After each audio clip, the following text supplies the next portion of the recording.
Just because some white dude punches some random black kid in the face doesn't make it about race. I mean, why does it always have to be about race with you people? Welcome to Escaping the Echo Chamber.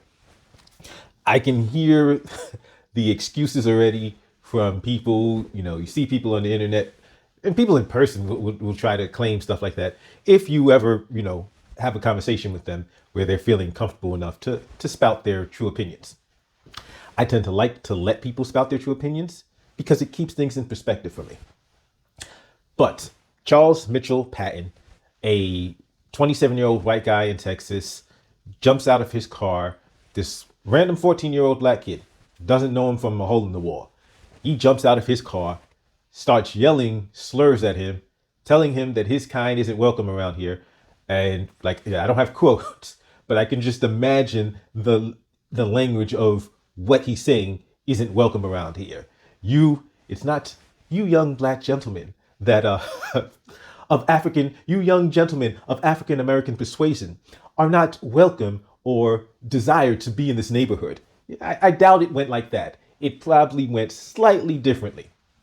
And he, in addition to, yelling and slurs at him, he then decides to start swinging at the kid. First punch misses. Second punch hits him in the face, splits his lip, and it appears that the two guys in the vehicle with him pulled him off of the kid. Once the kid's father was made aware of this, he filed charges with the police department. They go ahead, charge Mitchell with a crime. Because of the slurs, he was eligible for a hate crime enhancement, but the hate crime enhancement wasn't applied. Okay. Interesting thing about this case. He got sentenced and cool. He pleaded guilty, got sentenced to 6 years. I think what's interesting beyond him being convicted, being sentenced, is a couple of things that have happened in the interim. So one of the things that happened was when originally arrested and charged, he was denied bail because apparently the parole board, he has a record, intervened and said, hey, he is not eligible for bail. For whatever reasons, they felt that bail was not appropriate. He's not eligible, and they intervened. Cool. He was denied bail. However, according to reports, he was still, prior to being convicted and sentenced, he had still been released. How? That's what's interesting. Apparently, there was a computer error. There was a computer error that allowed him to have been released despite the fact that there was a hold and he was denied bail, that allowed him to be released, and a judge saw him in the restaurant and says, wait a minute, how's this guy out? But the judge says, okay, you're not supposed to be released on bail. A hold was placed on you by the parole board, but you're out now. So, hey, you might as well stay out. That was very interesting. I guess at some point, whether it was before he was released or maybe he was taken into custody since then, he got additional charges because his accidental release wasn't the only interesting development. Aside from being accidentally released, at some point while he was in custody, he was found to be in possession of marijuana and a cell phone. Now, if you're not familiar, drugs regularly get inside prisons through various means, sometimes through visitors, sometimes through correctional officers. Cell phones also find their way inside prisons. That's a little bit harder for visitors to get in. Ergo, often when cell phones find their way into prison, they've been brought in by staff. Okay, so let's recap.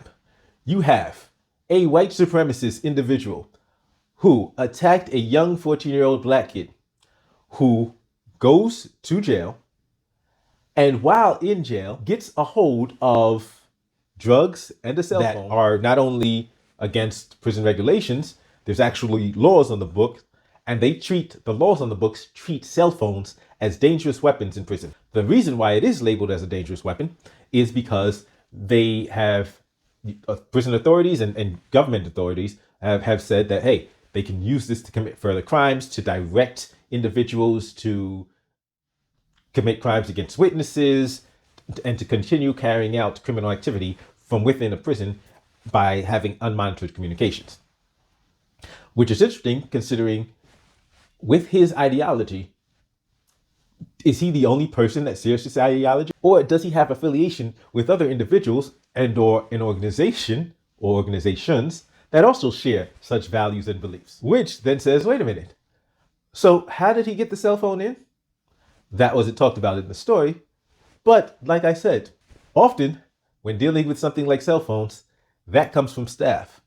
So if you have a white supremacist individual who's getting cell phones, getting stuff brought into him from staff, makes you wonder, how widespread is this problem?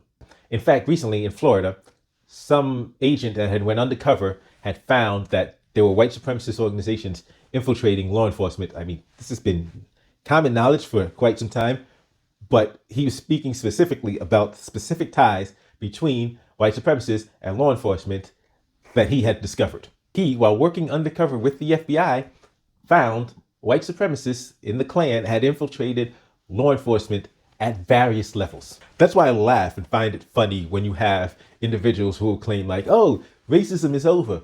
Oh, there's the Klan doesn't exist anymore, or there's just a handful of members. Like, what? Have you seen their membership rolls? How would you know? Because if you do know, I have to believe that you're not being forthright and honest with us. And if you don't know, then you're just talking out your ass. But you will have people who will constantly try to minimize and pretend that, oh no, that's not real anymore. That's not an issue anymore. As if hundreds of years of history shouldn't have black people aware that, wait a minute, just because you passed the law doesn't mean people are suddenly going to be like, you know what? Racism is wrong. I like black people after all. Despite the fact that nothing yet has come out about exactly how some of these interesting things occurred within this case, I found it immediately interesting that this guy, an open anti-black racist, was able to get released from prison, get released from jail, despite the fact that he was ineligible for bail, and is in possession of drugs, cell phones. No doubt he has access to weapons as well. And I'm willing to bet that there's staff involved because of the manner in which white supremacist organizations have infiltrated law enforcement. And you have white supremacist staff who will protect and collude with white supremacist inmates who are incarcerated. As always, don't forget to give me a thumbs up, like, share, subscribe.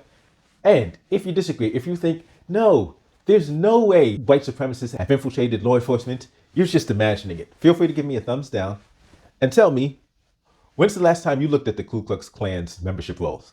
I'll see you next time. Okay.